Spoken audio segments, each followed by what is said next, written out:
Hello everybody, welcome back to the Podcana YouTube channel. In today's video, we're going to be talking about the best decks that you could bring to win your set championships. We have 10 decks that we're going to discuss today, each one basically in a different ink color combination bar one, I believe, as there are kind of two different versions of that deck currently.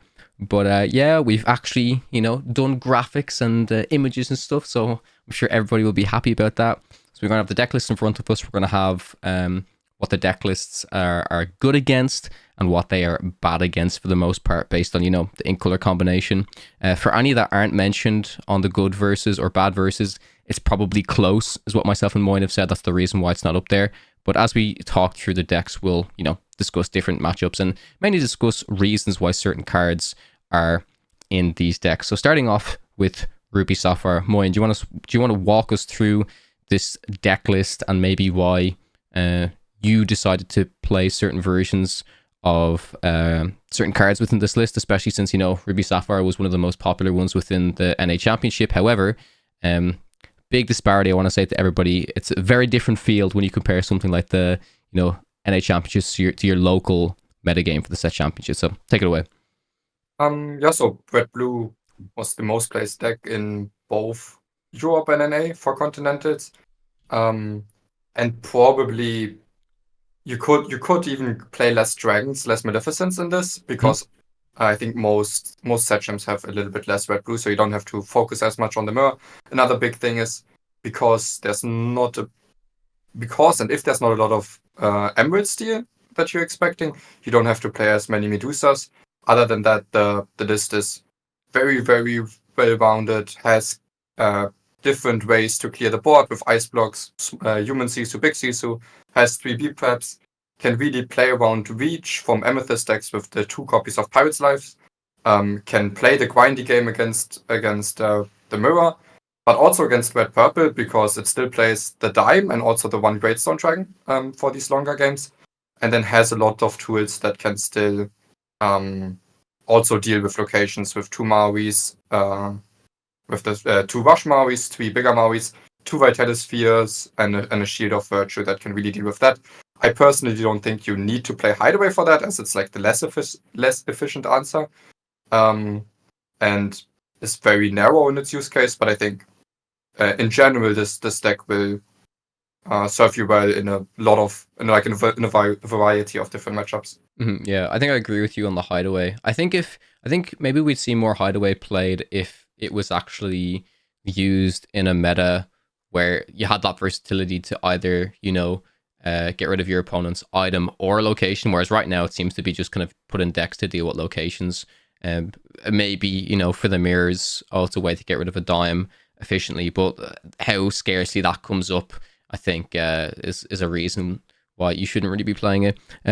Before we kind of jump into the good matchups versus bad matchups, do you want to talk a little bit about Pirate's Life, if that's okay? Because I think this is a card that's crept its way into Red-Blue recently enough, probably mainly within this set. Do you think the reason a lot of people are playing this card is because of how maybe fast this meta is with the genies and maybe how aggressive people can go with lore? So Pirate's Life is like pushes them back a little bit and allows you to maybe prevent them from winning the game, and then it allows you to clear the board and slowly claw your way back into it.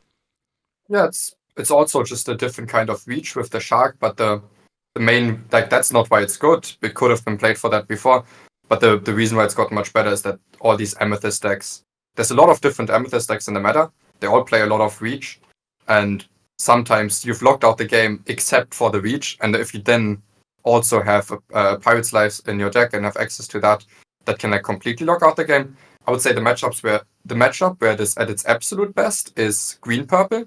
So if you expect to see a lot of green-purple, I would play at least 2 copies of Pirate's Life, because against green-purple, when it goes into the stage of reach, they're not also pressuring a lot with characters anymore. While maybe against red-purple, you can't just play Pirate's Life and be safe, because they kind of keep pressuring with characters every turn because they draw a lot more cards. But yeah. Yep, makes sense. So yeah, I mean, there's nothing really to talk about too much about what the deck's good against, what the deck's bad against. We all know it's very, very effective against Amber Steel, against Green Steel, against Blurple. One of the deck's worst matchups is still red purple, and that's a big reason. I mean, it's a reason why we saw Ed tech his deck so heavily against Ruby Sapphire. Opting to play no Medusas, a lot more Tremaines to handle these big bombs like the Maui Half Shark, the Tamatoa, and then green purple. As Moyen mentioned, there are some tools that you could definitely tech this deck in a way that if your local metagame is green purple and you're still a really big fan of playing Ruby Sapphire, I think you could tech it in a way to potentially beat that. But the reason we have it as a bad matchup is generally the perception is that it is a bad matchup versus green purple. And of course, we have hyper aggro, amber amethyst, extremely difficult to win against. To win against that deck. But yeah, in general, I think a big reason why this deck is so strong, even if you look at this matchup spread, is I think its good matchups are a lot better than its bad matchups are bad. Like Amber Steel, Emerald Steel, Purple, you'll have a really good time against. And while red purple, green purple aren't the decks you want to see, it's not impossible. Yeah, they're completely winnable at least. The only really bad one would be like hyper aggressive decks, which might show up at your local set champs, but aren't usually a big meta share because they seem to be losing against basically everything else. Yep, I agree. All right, so moving on to the next deck, we have good old Ruby Amethyst, and you guys may notice that this is, it's obviously, we wanted to build a different version than what Ed built, and it's something that the casters mentioned on the broadcast and something that I really want to echo as well. If you saw Ed's winning list, it was a very well built list and very well teched for the specific meta. But I think if you decide to bring his list to a set champs, you may have a pretty rough time, in my opinion, especially because I tend to find that, at least in my local metagame, there aren't as many Ruby Sapphires running around. People tend to play kind of other decks, more green purples, more Ruby Amethyst, stuff like that. So I would definitely say that this is a more standard version of Ruby Amethyst. We do still have the 4 copies of the library within this deck, which I think have been actually like really, really nice. They pair really, really well with the 11 1-drops that we've opted for within this deck list. They put your opponent in this position where even if you get a little bit ahead on board and then they have that board wipe, you've got a few things at the library. It's the board wipe is accomplishing very little. Sure, it gets rid of the characters, but it's just gonna it's exactly the tool that you need against the board wipe, if that makes sense, right? It's like it's always the conversation, Lorcana. Okay, do I hold my cards in my hand or do I play to the board? I'm not too sure if they have the board wipe. If you have this library situation set up, you don't care if you play to the board. Because you play to the board, you move into the library, they do the board wipe, and then you've refueled your hand to go again. So it's a very, very effective tool within that situation. Moyen, you want to talk about the deck a little bit before we get into the matchups? Yeah, it's definitely still a twist on Ed's version of the deck where it plays all these 1-drops in the libraries. So it's still trying to play this long control-y game, but it doesn't go all in on playing all the tools that you would maybe like to have in like a long drawn-out game against red-blue, because instead it tries to have some more flexibility in having some Mauis and a Medusa in there. A third crab made it in here as well. So it will still play very similarly, but I think have a much broader matchup spread than maybe the 4 Tremaine version that was that won North American Continental. Yeah, I agree. I think as well, it's notable that there's no genies similar to Ed's version. We did decide to bring the Mauis back because I have to say I agree. I'm a really big fan of Maui, how versatile the card is, and yeah, overall, I think the deck is very, very solid in terms of matchups. It's obviously good versus red blue. We've a bit of a meme here in the matchup spread where I've said it's actually quite good against red purple in the mirror match if you're a better player in the mirror. But the reason why I kind of wanted to include that is because I do think that there's a high chance that the's, if you're watching Podcana, you guys know Moyen and Brendan are a huge fan of Ruby Amethyst. Like, a lot of people have been playing this ink color combination since set 1, have really stuck to it, know a lot of the play patterns. Mainly, I guess, since set 2, because that's when the whole bounce package came in and all of that stuff kind of started to happen. But I think a lot of people have a likeness to this deck, an affinity to the deck. And yeah, I think this version incorporates everything that the deck wants to do quite well. In terms of bad matchups, these are kind of the traditional bad matchups in my opinion. It was kind of always weak to green steel, especially when you had the bookie version running around. But it's still not a great time to play against green steel. Not too great against amber steel either. Again, depends on the versions that were kind of built. It's funny. I still. I mean, they're not really running around anymore, but I still think that any kind of version of amber steel with flutes is particularly good against Ruby Amethyst. I know a lot of people have gone off that card, but it's the same way that the way like a lucky dime is kind of good against red purple, because they don't have that interactability. And of course, I had to throw on my good and trusty amber emerald onto this list as well, in terms of the decks that Ruby Amethyst is bad against. I played this matchup a lot. I've really tested this a lot. And obviously there's certain tech cards and choices you want to put in your Amber Emerald list, such as like the biggest one is like, I think a lot of people are cutting Sir Hiss in Amber Emerald, whereas, if your meta is full of Ruby Amethyst, Sir Hiss is like the perfect answer to the Flynn Rider, all the discard stuff they can do. So yeah, I think the matchup is still pretty favored as long as the red-purple player doesn't, run any... What's that card we saw in Seattle? The 5-cost draw 3. Finders Keepers. Finders Keepers, yeah. Because I know a lot of people were trying to attack that card against the Emerald Steels in the last DLC as well. Moving on to the next deck list, we have Amber Steel. This is kind of, has everything that you want Amber Steel to be doing within this deck list. Definitely the more traditional version. We will be getting into the other version, which is, the Candido's Diggy Hole deck. But mine, like, anything notable to mention this list? From looking at this at a glance, I can see the Simbas in here as well. Is there a little bit of inspiration maybe from the build that Frank had? Do you think, is that why the Simbas are in there? Or are Simbas kind of quite mainstream now within Amber Steel, in your opinion? Well, I don't really care if it's mainstream now, but I also tested with Frank before European Continentals, and I'm still quite impressed with like this version where you don't go all in on the Simba package, but you still include a few copies, gives a lot of flexibility. The Simba one drop is often quite efficient even without the shift if you manage to discard a Lido. And in general, this is like still the same amount of ratios of songs to non-songs, ink, uninks. This is playing a 4th Zeus, and instead of a 2nd Naveen, playing a 4th Pete. So I think it's 2 cards different to what Frank ended up playing. But still, this particular version with the Simba shift line has a little bit more game into the Ruby matchups. But in general, with the Robin Hood shift, the 2 Cinderellas can also do really well against steel decks. Matchup wise, this looks like the best deck in the game with so many matchups that it's good against, and it's only bad against red-blue. The only problem is in big tournaments, it's always been the case where red-blue is like a third of the meta, and it's really bad against that.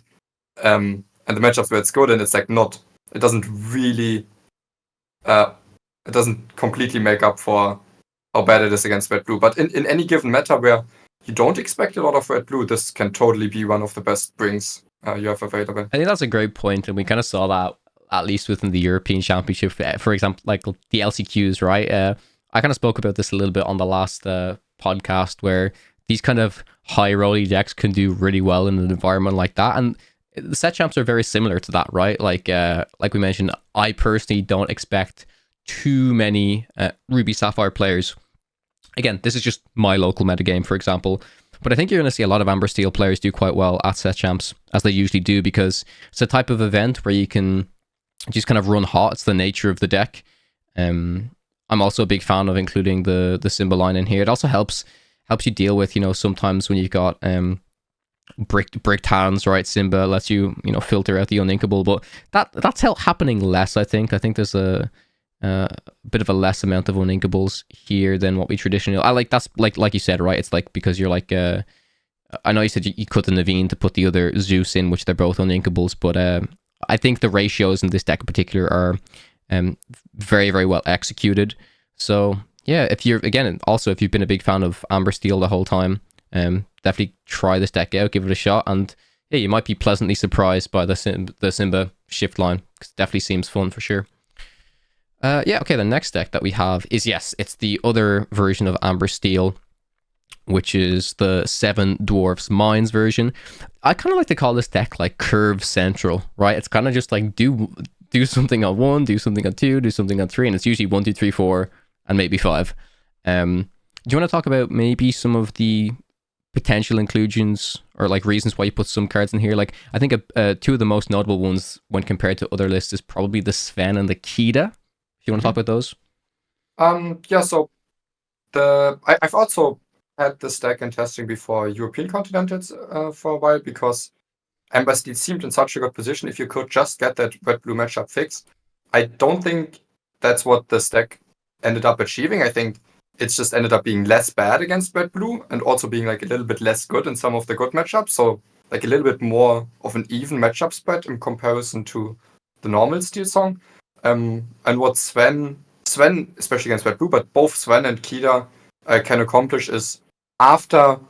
So basically, you vomit your hand, you gain a lot of tempo, you win the board, and then after you've done that, to really help you get over the line with an extra turn of questing or just a character, like a very important character, maybe a piglet gets to quest and be ready again. With the Sven or with the Kida, sometimes your entire board gets to quest one more time, and it's, to me, just what the deck needs to get over the line at times. For sure, yeah. I'm a big fan of the deck. It's something I tested against a lot as well before the European Championship, and they seem to. I think decks like this as well also seem to perform well within kind of like an LCQ set championship environment, because it's just a strong deck. Yeah, like you mentioned, it's like this has. It's also made its worst matchup a little bit better, but it has quite a good matchup spread overall. You know what I mean? I think the reason why, it's a big reason why we do see these types of decks within tournaments, but yeah, they tend to fall short, especially if most of the field is Ruby Sapphire. So looking at the next deck, we've got Purple Steel, which has always been one of my personal favorite decks. I also want to give a huge shout out to Zach Bivens, who did qualify for Worlds using Purple Steel. So yeah, really nice to see the deck performing well.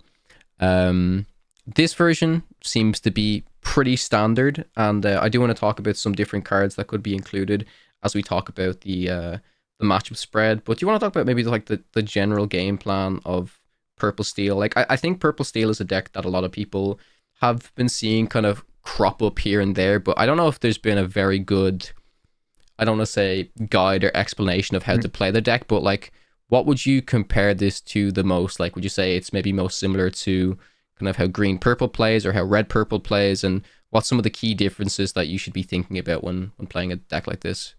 Yeah, I mean, it's similar to all the other purple decks in terms of you play the purple curve, and then the steel is kind of add-on. Mhm. And the most important add-ons at that being your songs, the strength and the Zeus, which can create a lot of tempo. And then also the Pete for a lot of disruption. You have some extra good 2-drops as well with the Kahoon the Smees. So it's just a very much a tempo deck that can also, at least against other mid-range decks, can play a little bit of a longer game because you have a lot of card draw with genies, rabbits, and the bounce package. But once you can gain the tempo of the songs, of the removal songs, that's really where you can capitalize on gaining a lot of lore over a few turns.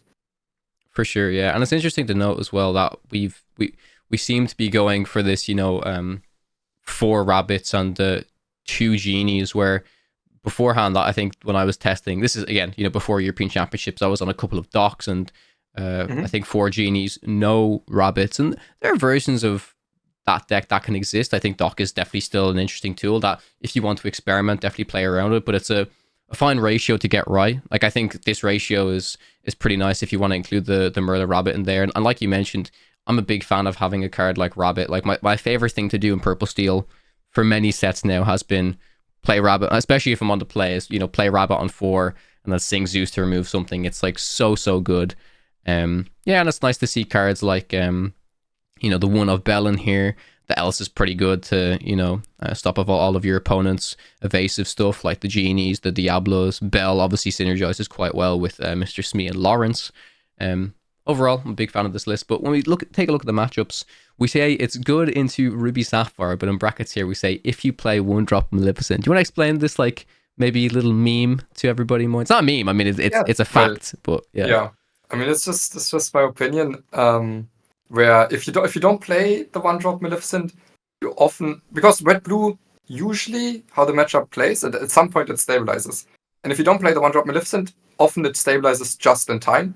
If you do play the 1-drop Maleficent, that often makes the entire difference of, okay, they don't stabilize in time, or they stabilize on like 18 while you already gained 18 lore, and then you often get there with the reach. So without, and when you play the 1-drop Maleficent, sometimes you force the red-blue player to have to make awkward plays just to keep up. But if you just play a 1-drop that quests for one, sometimes they can just completely ignore what you're doing and just do their own game plan and still be in time. So to me, the biggest determining factor, are you favored against red-blue or not, is do you play 1-drop Maleficent? In these rabbit type lists, it's just not really the most cohesive inclusion. In the dock list, it's much easier to include this like cheap, cost-efficient 1-drop than in a list like this. Yeah, and that's not to say that you couldn't win the matchup versus red blue with a list like this, but I do agree that it's a lot closer. And in my testing, like red blue has that little bit of time to stabilize, and obviously it just depends on how your draws are and like how many. It honestly would kind of depend on how many rabbits you hit and how much fuel you're going to be putting out, how much of a good opening hand your opponent has, right? Have they gone into their ramp, into their board clear to really kind of slow you down, that type of stuff. And then we've said that it's bad against Amber Steel and against Blurple. I think against Amber Steel it can be maybe close at times as well, but I've also done a lot of testing, and it's like anything, right? Amber Steel has so many removal options. They open with a Cinderella. They can, start taking out a lot of your characters and stuff like that. But one of my favorite decks within this set, honestly, a lot to mess around with. I mean, I explored this deck a lot. I even tried like the Tinkerbell, the 3-cost 1/3 evasive, and I did the big Tink shift line. So what I will say is maybe it's probably not as strong as this deck, but I think there are some cool mid-range versions of Purple Steel you can test out as well with packages like that. Maybe you still want to include the shift Robin Hood as well. Again, I would kind of compare the mid-range version of this more closely to what a traditional version of Amber Steel is like, just with different tools. Definitely something fun to test out. Yeah, it's also, I mean, it's generally fun to play around with a color combination where there is so many viable ways to build it, and this is just one of the few viable ways. I just quickly want to talk about the purple matchups, because I think you could easily think it just crushes all the purple matchups because it's so good in like the Genie Wars, because it can, as soon as your opponent plays Genie, it already has access to singing Zeus or Strength. Strength at times. So you could think, it should be favored against all of them. But against green purple, stopping that tempo, you have more card for them. It's completely enough to be very favored against them. The problem is against red purple, you often get slightly ahead in the early game, but then once the B prep comes down, you're kind of forced into this grindy game. So it's a very even matchup. And against Blurple, it's just, yes, you can remove their stuff, but you're not quick enough to really go under their ramp, so they often just end up being one turn ahead of you in ink, and then gain a lot of tempo out of that, which nullifies some of the tempo that you would be gaining of the songs. I agree, yeah. And if they ever get to if the Blurple deck ever gets to a stage where they're slightly ahead and they start dropping down like Duck Manners, it's not impossible to clear them, because obviously you've got like the Madame Fox and Merlin Crab stuff, but it gets difficult with a deck like this when you're very much focused on questing rather than, challenging and stuff. The next deck that we have is Blurple, as we mentioned. So this is one, I was actually going to put a giant X over this just for a bit of a meme, because traditionally on the podcast we know that Moyen hasn't been the biggest fan of Blurple, but I think you've at least acknowledged that it is potentially a real deck. I mean, you've got to at least acknowledge that it's gotten a lot better this set, right? It's gotten a lot of love. I think that's, in my opinion, that's mainly due to probably Sail the Azurite Sea. You've mentioned this as well, right? But like Blurple is probably the deck that Sail fits into potentially the best, because you have the opportunity to play Sail on 2 and then follow it up like with a 1-drop, like Box Followers, Diablo, something like that. I just want to ask, like, how much, I think I probably know the answer, how much testing have you done with Blurple in general? And maybe what was your consensus of when you saw a couple of them make it through into the top 16 for NA champs? Like, did you respect it? Where you're like, oh, I didn't really expect to see the deck there. I mean, like, in my opinion, I still think it's one of the weaker decks within the meta, but I'm still glad to see it represented and players, putting in the effort and really want to take wanting to take the deck to the next level. And I'm excited to see where it's going to go in future sets. Yeah, because it profits the most of the sale. And sale into Genie Elsa makes it less bad against Emerald Steel. It actually has some game against the non-nut openings from Emerald Steel. I was definitely interested in the deck when the set drops. I immediately said, I think this is the best the deck has ever been. Mm-hmm. I still stand by that. But and I gave it a few before Continentals. I think in the prep leading up to it, I gave it like a few days of all-in testing once, and I was just not quite convinced. So the deck is quite good against the other purple decks, against purple, like these mid-rangey purple decks. Against red purple, it's still kind of close, but like purple steel, green purple that just want to vomit their purple stuff onto the board, you just do that a little bit better than them because of the ramp. And you don't sacrifice a lot of tempo when ramping, because you do it either with Tipo or Sail plus a 1-drop. And then you can still play like this mid-rangey plan. So if there's a meta where you expect a lot of purple decks, you can be fine, but I think Red-Blue is still quite a bad matchup, Amber Steel is quite bad, and Emerald Steel is quite bad. And I guess Amber Emerald, but I know Amber Emerald is a good matchup. A bad matchup for Blurple. Because Blurple is so Blurple is so board based that they just play to the board. They're not so aggressive as other decks that they're going to be questing super fast. So usually they vomit their cards onto the board. You'll do like a Keto under the seat to clear it. They are going to be drawing cards, so they might be able to refuel a little bit, but you should be able to stabilize easily enough. Sorry for interrupting you. But I think one thing, the more I'm looking at this deck and the more I'm kind of understanding with Blurple, and this is very much the case within the previous set, because I remember speaking to some Blurple players saying like, oh yeah, like for example against Emerald Steel, you really need to hit the Tipo into your 4-drop, into your 5-drop, and now Sail has helped that out a lot. But I still think, yeah, if you're missing your ramp on turn 2 in this deck, it's a big difference between if you hit it or if you miss it. Because if you miss it, your best thing to do is, I mean, I don't know, like you never just want to be playing like a crab or maybe you want to play a fox depending on like the situation, but like the ramp is so crucial in this deck, and I think that cannot be taken for granted, right? Yeah, I mean it's the same thing as in Red Blue, but we have eight options we need to mulligan for them. Over 90% we'll have them, and sometimes we won't, and then the deck will feel quite bad. Yep, I agree. All right, the next deck that we have is Blue Steel. So we only have two decks that we mentioned within the good versus and bad versus, but there's definitely room to speak about others as well. Maybe they are a little bit closer, but I really do want to get your opinion on this version of Blue Steel Moy, because it's one of the decks that you're very much known for playing. A lot of people within the community, they see Blue Steel and they're like, yes, that's Moyne's deck. And I guess what I'd like to know is, how do you feel that, I mean, again, obviously this video is catered around like your set champs and stuff, so we can talk about it within the set championship environment, but the deck overall, this set, how have you felt about it, right? So it got a lot of new tools and that were worth testing, but that weren't like insane in the end. It has the new the gym shift. Like people were trying out the hero package with Imperial Bow to play around the genie. The Calhoun is new, but in the end, and there's lots of different directions you can take Blue Steel as well. In the end, for this one, I decided to go for very, very similar version from last set. Biggest difference, it has some more. It doesn't play booms anymore because Emerald Steel is played less. Plays some Calhouns to really combat the purple decks from questing.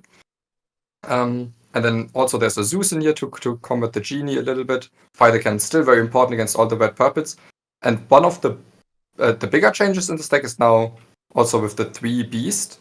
I think this is like kind of a meta call where maybe if people just try these no Medusa lists, because add one without Medusa, maybe you can immediately punish that and have a Beast stick a few extra turns, which suddenly makes the card a lot better. And I'm assuming why the one copy of the Hades is in here is to probably help out with Maui Shark a little bit more. Same way that the Zeus is in there, right? Yeah, that's definitely one of its uses. It's also to have some game against like Tamatoa, so maybe a Shift Cinderella. Or I guess the one big thing I didn't talk about is Sail as a new way to ramp instead of Detective Mickey. But I don't actually think it's a huge improvement. I think it's like kind of the same-ish.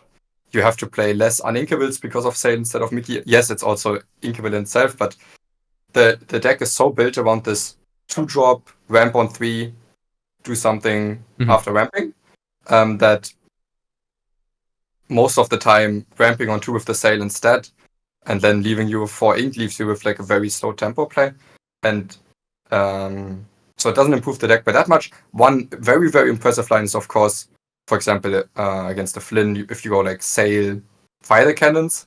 So that there you already gain some of the tempo that maybe allows you to play the Flower Charm on 4 ink. But in general, I don't think the deck really gained as much as one could have first thought when the set came out. Yeah, and like I mentioned as well, there are some color combinations we didn't mention that this deck's good against. Like, for example, this is a deck with 3 Grab Your Sword, so naturally it's going to be quite strong against aggro decks like Amber Amethyst, stuff like that. This deck is probably okay against Purple Steel as well, potentially, but again, it kind of depends on versions that are built and stuff like that. It's it's any of these like ramp Flower Charm decks usually good against Emerald Steel. I think this deck also has a fair shot at being good against Red Purple if against Ed's version. I think against Genies it's still very close, but against the no Genie list, this deck can really go faster than them, and it doesn't get outgrinded because of how fast it can win off a dime, where Red Purple doesn't have counterplay against. And Red Blue I didn't include as a bad matchup because the Chicha Quill line can also really, really pressure them quite quickly, and it's hard for them to keep up with it now that they're also off the Quill. So it's still, like, if you look at this, still completely fine because most matchups are very, very, very, very even. And if you know what meta you're expecting, you can also tailor your deck and build it for that expected meta. For sure, yeah. I also want to give a shout out to Harlan Sweet. I'll leave a link to his channel down below in the description. He's actually the one that took down the influencer set championships within the UK. He beat me playing not this version of Blue Steel, which, I mean, he's a massive Blue Steel fan in general, but I'm a big fan of his list because he's on this kind of more aggressive version of Blue Steel with, like Calhoun's, Alice's, Pluto's, utilizing the Pete's and the new John Silver. Like Pete and John Silver are really interesting cards to me because they're cards that they have like a fine body and a pretty good disruptive effect on them as well. So the new John Silver, for those of you who don't know, is the one that prevents a opposing character from challenging, and obviously Pete's prevents your opponents from playing actions. So I just kind of like these cards to me just seem quite strong in general because they're like a fine body, they're not like an insane body, and they have a pretty good disruptive effect while still kind of building up your board. So yeah, definitely worth checking out that list. I'll leave a link down below to Harlan's channel if you want to go check it out. Moving on to the next list, we have Emerald Steel, which we didn't see too much of this within the top 16 for the NA Championships. Obviously, we saw Zan make it in with this. I think traditionally this deck has been more popular within America than it has been within Europe. That being said, I remember for the European Championship, it was in like the top 3. It was like 20-ish% almost. Yeah. So a lot of people actually did like playing this version of the deck. But Moyen, if you wouldn't mind, talk us through some of the inclusions of the deck, some differences. I mean, I know definitely yourself, but we worked a little bit and had some ideas. there were a lot of things to consider about this deck list. I know there's one card that we can see in here, Lucifer, that we spoke about a lot, as we think it's a pretty good card within this meta. But yeah, take it away. So this was the main deck that I was actually that I tested the most to play at European Continentals, and then last minute it seemed like the meta wasn't actually very good for it, because there was going to be a lot of red blue, but there's also a lot of directions you can take this. So Zan his list at Continents, he had a lot more questing power. He was a lot more all in on the Diablo shift, and that really happening with playing 4 of the songs that protected. The version of it that I like best, that we're displaying here, one where you're not as relying on it, where you also have a lot more late game potential with the Morph Sad Beast line, but also because you're playing 5 drops, you can play the We Don't Talk About Bruno. And the biggest change from Emerald Steel from last set to this set is because of the Genie, it requires you to play more copies of Muses, and because you play more copies of Muses anyways, you some of the cards that are naturally good in the deck and also good with Muses get even better, which to me those are the dogs as like an alternative draw engine, and also the Lucifer. The Lucifer is great against green purple, which is still popular in Europe, because they don't play any actions, so they always discard 2, and often around this turn they have 2 cards in hand. So if you have a John on the board, play Lucifer, they discard their hand. Yes, you still need to stabilize the board, but once you do that, like completely chilling. And also the Beast, some people have felt it is too slow for this meta, because the Amethyst decks have become a bit slower. They pressure with the Genie, so it's easy to feel it's too slow, because when you play, you spend your turn 2 on it, you spend your turn 3 on it, and if then you still don't want to exert it to actually draw cards of it, it is actually quite slow. But I think the beauty of properly using the Beast is also knowing when to trade with it or when to exert it to sing, and to let your opponent use tempo to just damage it. And then, yes, then it wasn't your draw engine, but then you used this as a high tempo card where it kind of blocked their turn because maybe they went out of their way to hardcast a song to deal some damage into it or something similar. And because this deck has so many different ways of drawing cards with the Diablo, the Prince John, the Dog, and the Beast, it's often completely fine to not go all in on drawing as many cards as possible of the Beast, but recognize earlier when to actually use it for tempo. So yeah, this is a version that I put a lot of time in, and that I'm very happy with. Mm-hmm. Something I would actually like to ask you about, Moyen, and it's just something to maybe consider. I mean, like, you put in way more time into this deck than myself, but do you think in this meta potentially, where there are so many more kind of board-based Amethyst decks, and again, similarly, if people start to play less Medusas and stuff, do you think maybe in replacement for the Beast, and it still makes the Morph line pretty good, you could see like the 5-cost Robin Hoods coming back into the Emerald Steel decks? Or has that ever kind of been a potential consideration for you? Because I think it's definitely an interesting idea, because for me, when I look at a list like this, to see the 4 Morphs and the 4 Beasts, it's like, obviously that's the line that you want to do, but sometimes I know in my experience Morph felt like a little bit lackluster if you don't find the Beast, and obviously it's sinkable, which is great, but I think that's something, like, for myself looking at the deck, maybe I would like to explore, but maybe you've already put in the work and you have some findings on it. So maybe not Robin Hood necessarily, because the turn 3, even when you don't shift on 3, the turn 3 slot is like very, very filled with Pete, Ursula, Prince John, and Diablo already. But some other shift lines that I think are reasonable are one, actually the new Basil. If you're expecting a lot of red-blue. On turn 4, right? So you play Morph onto a 3-drop, and then Basil is shift 4, correct? Yeah. But you don't even have to shift it, but if, for example, after forcing a Beat Prep, it has a lot of value. The other one that can catch people off guard is a Tinkerbell, to maybe play around these board-based purple decks a little bit better. But if you're going into the matchups in general, it is just very good against the purple matchups. We didn't put... I mean, it's probably good against Purple Steel as well, but like slightly. So yep. I guess it's fine that we didn't put it in here. And then the only matchups that it really, even Ember Steel, I think, is a very close matchup. So I think the only matchups that it really struggles against are Red Blue and Blue Steel, because they both have ramp, they both have removal for Diablo, and then they both play Flower Shaman items, and that's generally how you beat this deck. Correct. Yep. The next deck that we have is green purple. A very popular deck here within Europe. We did see one perform quite well at the NA Championship as well, coming first seed, I do believe. I think they got fifth in the end or something. Yeah, they got top 8 for sure, is what I remember.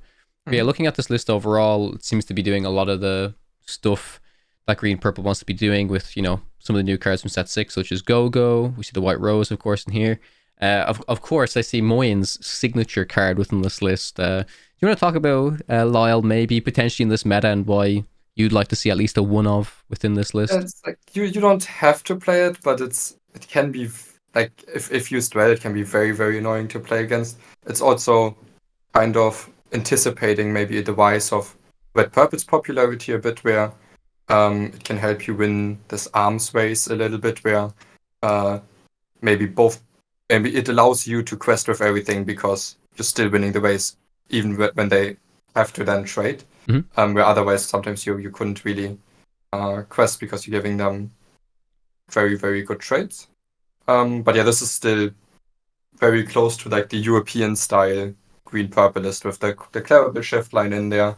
Because the list that performed so well in America was playing the Pegasus Shift, like four small ones, 2 big ones, which I haven't really found too powerful, but I'm sure it's still fine. And yeah, this list is very consistent. It does what it does, and it doesn't brick very often. It doesn't play a lot of uninkables because outside of the 4 drops, because it wants to play a lot of the 4 drops. The playing a Rabbit or a Genie on 4 is just very, very strong in a deck where you also curve out on the first 3 turns, and then it provides you the cards to play afterwards. It is good against red blue, but I don't think it's like crazy good against it. I think these like Pirates Live red blue lists with some small Sisus, some big Sisus, they have fair game, but it is of course at least slightly favored for green purple, and then struggles against Ember Steel, Amethyst Steel, and also Blurple. Yep, for sure. Another thing I want to mention about this deck quickly is you can correct me if I'm wrong. I believe Artibax made this adjustment coming into the European Championship, where he actually put some friends of the other side back into the deck because so many people had seen his version of the list, had like, oh, green purple's running no actions. So he like metagamed the metagame, and it was like, you know, obviously friends is like great if you can pull it off in this list. So if you want to be like, you know, 5 steps ahead of your local meta potentially, and you think, oh, you know, they're not going to expect me to actually run friends in this list, like, it is still, in my opinion, a potential consideration because the card is not bad at all. But just, you know, be wary that that's what people may perceive as that there's no friends with the other side in these green purple lists.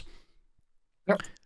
And then of course we have my signature list, I guess. I wanted to include this in here because honestly, in my opinion, I think that there are some Amber Emerald decks that could take down set championships, like in the, you know, some set championships, they're not like absolutely massive large scale events. I mean, I finished top 4 in the influencer run with this list, but I do want to talk through Amber Emerald a little bit for those who are still interested in my take on the deck and maybe some adjustments I've made with set 6. I do want to give a big shout out to Bennett Lorcana, who has been giving me a lot of inspiration for kind of updated versions of Amber Emerald, since he's a big believer in the deck as well. But yeah, looking at some of the changes here, I've cut the Sir Hiss down to 2, and I've added 2 Lilos in here. Sometimes just playing Lilo on 2 can be fine. I haven't found myself doing it too much, but it's just another kind of aggressive card that can help close out the game, maybe in the later stages, where I'd prefer to play a Lilo when I'm trying to end the game rather than play the Lilo at the start. So I think if I had the option, I don't really want to be playing Lilo on turn 2. I want to be playing Lilo in the later game, and it's just this recurring threat that helps me close out the game a little bit faster. The reason why I still have Sir Hiss in the list is, like I mentioned, against I think there's going to be a lot more red-purple within the local metagame. Sir Hiss is still very, very, very strong against the Flynn line.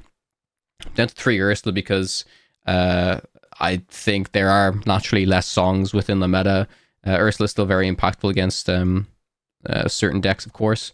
One Lucifer in here for the same reason that it's there within the green steel list, like we discussed, Moin. And I think it can be okay because you can also bounce it with the muses. Particularly good as well because you can sing, we don't talk about Bruno, with Lucifer. And then when it comes to the songs, there's a lot of different options to explore, which has probably been my favorite part of kind of this kind of new version of Amber Emerald. The deck is very much the same still, but the ratios of songs you can play is really, really interesting. So, for example, like I think Painting the Roses Red is going to slowly get lower and lower over time, potentially, as just like more powerful songs come into the meta. I've got 2 Hefflums and Woozles in here, which you could honestly up the count if... I think you should definitely be up the count of this card if you expect a lot of Sapphire within your local metagame, because it's really good against Tamatoa, it's really good against Hiram. Strike a Good Match is a card that I've been inspired to play by Bennett, as I mentioned, because this is actually some pretty good synergy with Lilo. So if you do want to kind of discard your own Lilo, it can go into the discard pile, you can bring it back. But Strike a Good Match has been particularly good when you've got like a heavy uninkable in your hand. Like let's say you've got an Under the Sea in your hand that's kind of bricking you don't need it for the situation, you can just get rid of it with Strike a Good Match. But the cards surprised me, I suppose, the more I've tested it out over time. I also have the 1 copy of Mother Knows Best in here. LD kind of inspired me to try this out within this deck again, because he mentioned how impactful the card was for him in his green-purple list at the European Championships, because it's so good against a card like Maui Shark, for example. And it's also just a pretty good card within this list in general if you want to combine it with Sudden Chill, stuff like that. In terms of the matchups, it's good against Blurple, as I mentioned, because they tend to be a very heavily board-based deck, and it's good against Red-Purple. If you know how to play the matchup, if you manage your discards correctly, if you know how to do the shenanigans with like Cove Diablos, like Cove and Diablos at the start against Flynn's and Sisus can be tricky sometimes, because they can remove the Cove a lot easier than you think at times, even if they just do Flynn and then the follow up is Madam Mim, because they can use Flynn to hit into the Cove, play Madam Mim, bounce the Flynn, get rid of the Cove, and then suddenly they can start to brawl your Diablo. So the matchup's still hard, but I think I've played it enough that I do still think generally it's favored, and it's bad against everything else, unfortunately. I think this is like the definition of a tier 2 deck within Lorcana right now. Maybe even tier 3, but I'd still kind of consider it tier 2. What are your thoughts on this in general, Moin? I think I've said everything I can really say about the deck, right? Yeah, no, it's definitely one of the more interesting decks in the entire game. I think that has a lot of different play patterns that are very, very enjoyable. So while I wouldn't bring this to a tournament that my life depended on, I think it can hold its own, and it's a lot of fun to learn this deck and play it. It's bad against everything else. We also didn't mention any deck that's like good against Amber Emerald, because there was so many of them, which just clog up the sheets. But still having good matchups against Red Purple Purple, it can definitely do fine. And it's also not like it's like awful against everything else. There's some matchups that are like really tricky, I would say, like Emerald Steel, even Amber Steel I think is quite tricky. Yep. But even like Red Blue Steel are completely playable. Yeah, definitely. I think Red Blue in particular is quite playable. And again, it's just, it's weird because I feel like if you're against a super experienced Red Blue player, they'll absolutely crush you. Like, that's my honest opinion. But if you're against maybe a less experienced one, I think you can really punish your opponent. Like, I think the biggest thing to look out for is if you happen to be facing, like, for example, if you're set championships and your opponent rocks up and brings this deck, the one thing to consider is, like, don't forget how powerful the discards can be from this deck. Like, there is the potential, by turn 4, they could discard 4 cards from your hand. If they have the setup of a 2-drop of Prince John and they have You've Forgotten Me and 2 discard songs, they draw them off the Prince Johns. Like, that's a particular line I did at the recent set champs, and it's not great because you leave your Prince John vulnerable, but against some decks to, like, completely lock them out of fuel, like, they could be sitting there with 3 ink and suddenly they're in top deck mode, right? You know what I mean? So that's kind of, I don't know, I say it's fun to do because discarding is fun. To being on the receiving end of that is most definitely not fun. But I think the deck still has some legs, and like I said, I'm really excited to see what the future holds for it in the next few sets. So yeah, with that, that's all all of the decks. That's 10 decks for you guys. So feel free to, potentially choose one and bring them to your set championships. I'd love to hear from you guys, over the next few weeks.